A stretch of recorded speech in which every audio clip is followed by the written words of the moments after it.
네, 오늘도 작지만 강한 스몰캡 찾아보도록 하겠습니다. 유성만 리딩투자증권연구원 모셨습니다. 어서 오세요. 반갑습니다. 안녕하십니까. 네. 네, 종목 바로 만나보도록 하죠. 오늘 가지고 오신 토픽 종목은요. 이수앱지스입니다. 이수앱지스 이수그룹 내에서 바이오 부분을 책임지고 있는 기업인데 최근 시장 흐름을 봤을 때 이 바이오주가 나쁘지가 않거든요. 예. 네.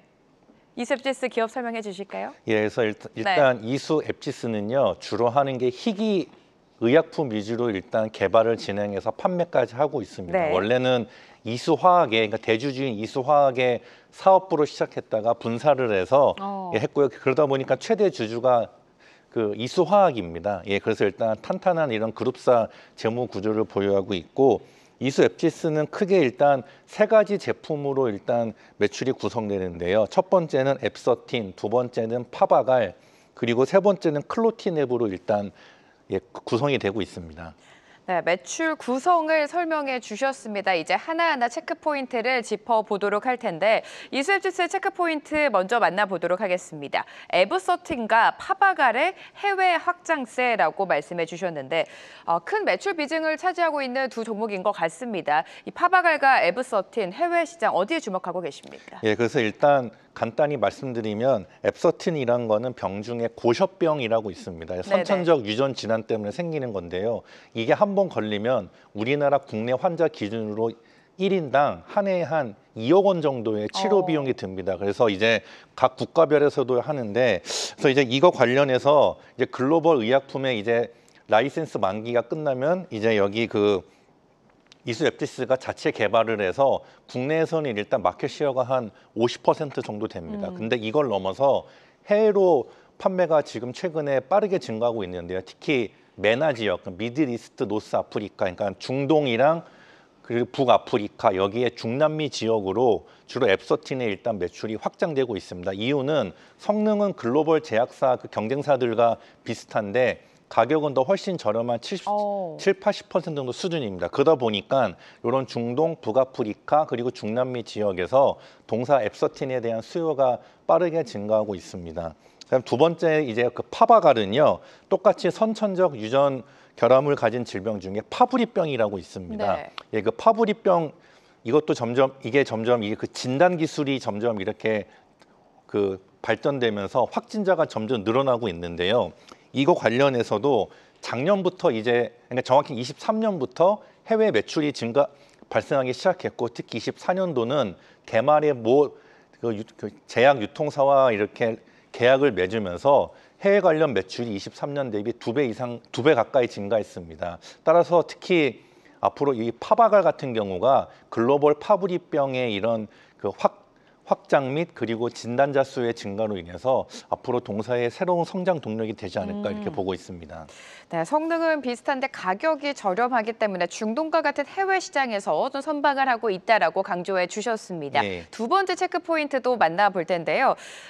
기존 제외하고도 희귀질환 파이프라인 확대에 총력을 다하고 있다라고 말씀해 주셨는데 희귀질환 어떤 부분 우리가 살펴볼 수 있을까요? 예, 그러니까 여기 이수 앱지스가 기본 매출은 제가 말씀드린 앱서틴, 파바갈, 클로티냅 이런 것도 있지만 기본적으로 이런 그 희귀 질환 관련돼서 자체적으로 연구 개발도 해서 라이센스 아웃하는 그런 형태를 보이고 있습니다. 그래서 보시면 2020년부터 매년 최소 한 건 이상의 라이센스 아웃을 실제로 진행했습니다. 예, 작년까지도 있었고요. 그래서 특히 작년 같은 경우는 이수 104라는 그 항암 관련된 파이프라인에서 미국의 모 항암제 개발 기업에 약 1,200억 규모의 라이센스 아웃을 했고요. 물론 초기니까 일단 그 계약금만 받았지만, 그래서 이제 이수 앱지스가 이제 다양한 희귀 질환 관련된 파이프라인을 개발하고 있는데 그중에 특히 좀 주목해야 될 게 크게 두 가지입니다. 첫 번째는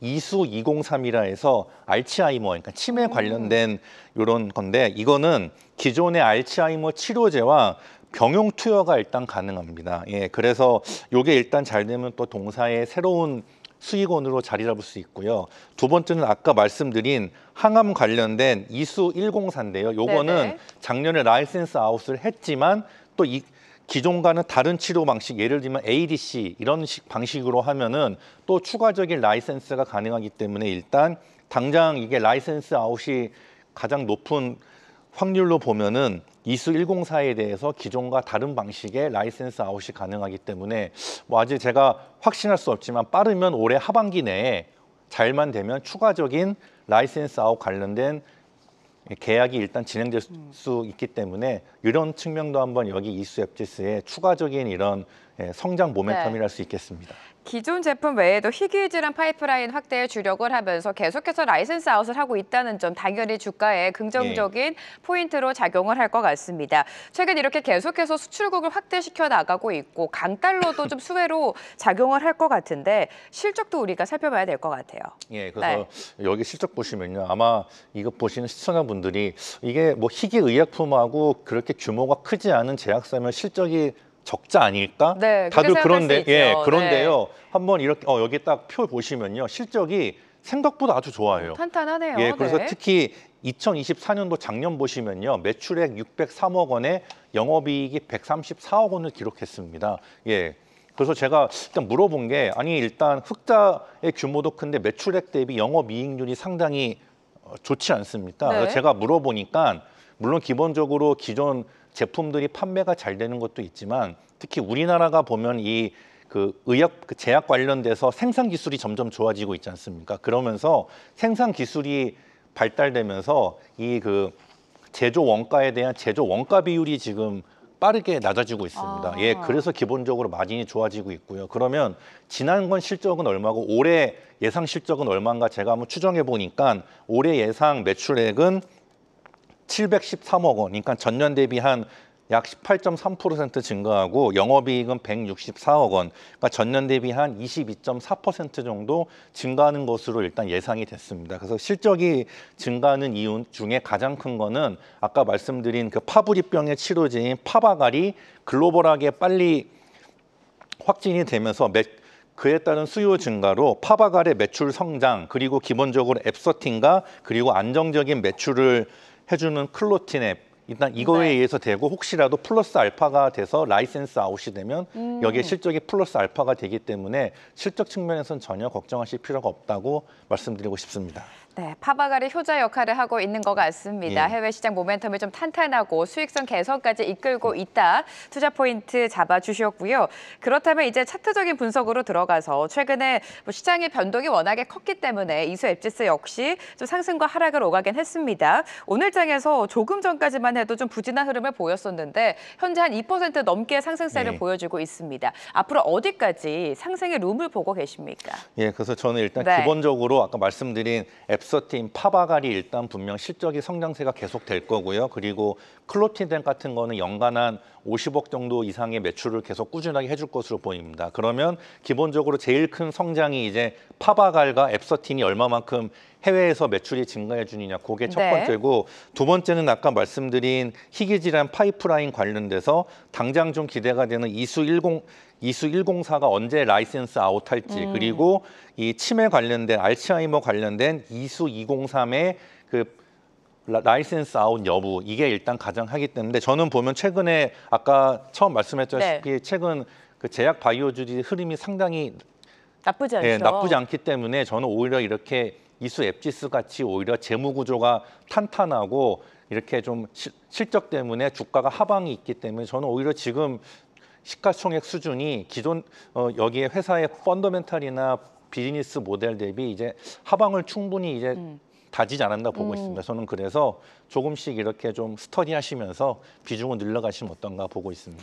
좋습니다. 이수 앱지스에 대한 여러 가지 모멘텀을 오늘 분석해 주셨습니다. 하방을 잡고 추가적인 상승 여력이 있다. 특히나 실적이 좀 탄탄하게 뒷받침되고 있다는 점 참고해 보시기 바랍니다. 유성만 리딩투자증권연구원과 오늘 함께했습니다. 감사합니다. 고맙습니다. 계속해서 다양한 경제 이슈를 알고 싶다면 구독과 좋아요, 알림 설정 부탁드립니다. AI 캐스터 권미정이었습니다.